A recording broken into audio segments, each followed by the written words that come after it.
അപ്പോൾ ഗൈസ് ഞാനിതൊരു storage box order ചെയ്താണ് ഫ്ലിപ്കാർട്ടിൽ നിന്ന്. ഈ പെർഫ്യൂമൊക്കെ നമുക്ക് സ്റ്റോർ ചെയ്ത് വെക്കാൻ വേണ്ടി. കണ്ടിട്ട് ചെറുതാണെന്ന് തോന്നുന്നു, ചെറിയ പാക്കിംഗ് ഒക്കെയാണ്.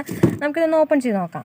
അപ്പോൾ ഗൈസ് ഇതാണ് സ്റ്റോറേജ് ബോക്സ്. സംഭവം ഒരു ചെറിയ ബോക്സാണ്, പക്ഷെ കുഴപ്പമില്ല. എനിക്കിതൊരു 144 രൂപയ്ക്കാട്ടോ കിട്ടിയത്. 2 ഡ്രോയറൊക്കെ ഉണ്ട്. 144 രൂപയ്ക്ക് ഇത് എന്തായാലും നല്ലതായിട്ടാണ് എനിക്ക് തോന്നുന്നത്. കാരണം നമുക്ക് ഇന്നത്തെ ഇയറിങ്സൊക്കെ വെക്കാം, റിങ്സ് അങ്ങനെയുള്ള സാധനങ്ങളൊക്കെ വെക്കാം. പിന്നെ ഇതിൻ്റെ അകത്ത് പെർഫ്യൂം, കുഞ്ഞുവാവയുടെ നമ്മുടെ ബേബി പൗഡർ, ക്രീം അങ്ങനെയുള്ള സാധനങ്ങളൊക്കെ ഇതിനകത്ത് സ്റ്റോറേജ് ചെയ്ത് വെക്കാൻ പറ്റും. പിന്നെ ഇതൊന്ന് വെച്ച് കാണിക്കാം നിങ്ങളെ.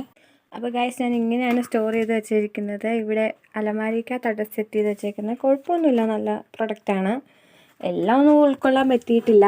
ഈ പൗഡറും അങ്ങനത്തെ സാധനങ്ങളൊന്നും വെക്കാൻ പറ്റില്ല. പിന്നെ അത് സൈഡിലേക്കാക്കി. വേറെ കുഴപ്പമൊന്നുമില്ല, നല്ല പ്രൊഡക്റ്റാട്ടോ. പിന്നെ ഇതൊക്കെ തുറക്കാമല്ലോ, നമുക്കിതിനകത്ത് ഇയറിങ്സ് അങ്ങനെയുള്ള സാധനങ്ങളൊക്കെ വെക്കാം. എന്നോർത്ത് വെറുതെ ബൈ ചെയ്തു എന്നുള്ള കുഴപ്പമില്ലാത്ത പ്രൊഡക്റ്റാട്ടോ, നല്ല